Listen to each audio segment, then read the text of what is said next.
When I first arrived at Milton, I decided that I wanted to have as many friends as possible, except there was one problem. Despite being excited to meet new people, I was a shy, introverted kid with the most horrific buzz cut you've ever seen.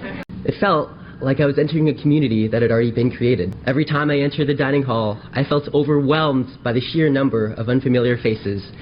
And every day, if I didn't see anyone I already knew, I would grab a green to-go box and retreat to my dorm to eat alone. The days turned into weeks, and not long after, I found myself aimlessly drifting through the school year. Freshman year went on, and even though I slowly gained friends along the way, I still didn't feel like I knew anyone. At least, not in any real, meaningful way. So, by my sophomore year, I tried a different approach. I wanted to make people laugh and smile, and maybe this way I would make more friends. At Beatnik, I performed songs like Grenade and You Belong With Me. In the dining hall, I made stupid jokes about the chicken being so undercooked it was still alive. And for Halloween one year, I dressed up as a hot dog and frolicked around campus, hoping that my funny costume would bring people closer to me. And for most of the year, this approach worked. I suddenly had more friends than ever, and I loved being the person that could make other people laugh and smile. But when sophomore year finally came to an end, I left feeling the same as I did the year before. While I knew more people, I didn't really know anything about them. When I look back on these years, I used to ask myself why it was so hard for me to form those deeper, more meaningful connections. And for the longest time, I thought that maybe it was because I didn't know enough people, or that I wasn't funny enough. But it wasn't until my junior year English class that I had finally found the piece that was missing. During one of our first classes, my English teacher offered to begin class with a check-in question. The way it would work is that someone would come up with an easy-to-answer icebreaker, and we'd go around the Harkness table sharing our response. It was supposed to be a relatively lighthearted question, something like, what's your favorite ice cream flavor? But that day, I, without knowing at all how my class would react, posed the question, what are you most afraid of in life? I was met with a deafening silence, and I instantly regretted asking such a question. But when the first person spoke up, followed by the next person, and then the next, my uncertainties quickly faded away. And all it took was a question. One thought-provoking, open-ended question for my classmates to open up about their fears of being trapped in a 9-to-5 job, the idea of becoming a parent one day, or the thought of growing old without anyone to call a friend. And for the first time in my high school career, I felt the warmth and joy that came with knowing my classmates, not just as classmates, but as people. People with their own stories, fears, and dreams. Our English class loved the idea of a check-in so much that it became a routine.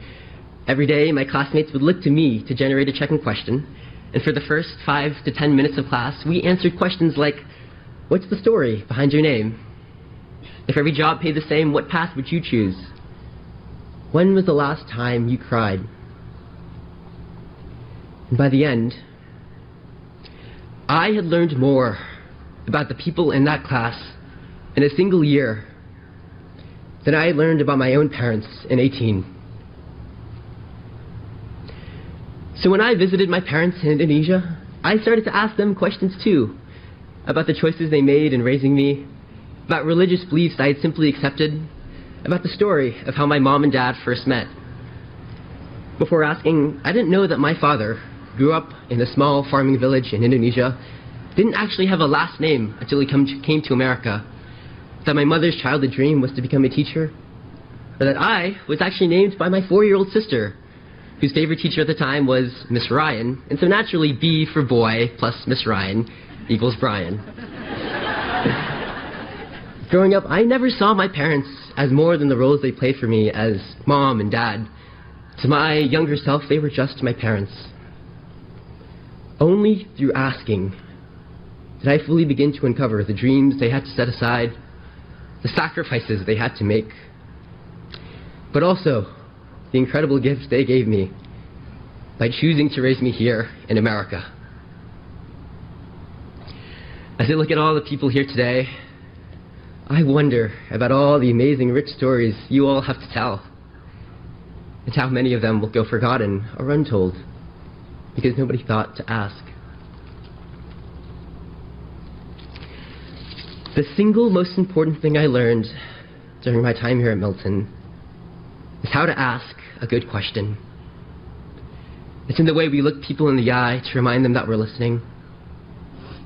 It's in the way we pause every time we ask someone, "How are you?" to invite more than empty one-word responses like, "Good," or "Fine." Because to ask someone a question is the greatest gift we can give to a world that is desperate for more empathy, more understanding, and more people willing to look up from their screens and ask, "Who are you? And what is the story only you can tell?" To the class of 2024, we are entering a time in our lives in which our understanding of the people around us is only just beginning to unfold. Soon we will begin to see our parents not just as mom and dad, but as actual people. Soon we will begin to see our friends and classmates as the friends that will be by our sides forever. But in order to see the beauty in the people around us, we must be brave enough to ask. Be the one who asks, who listens, and who, through your curiosity, leaves no story untold. Thank you.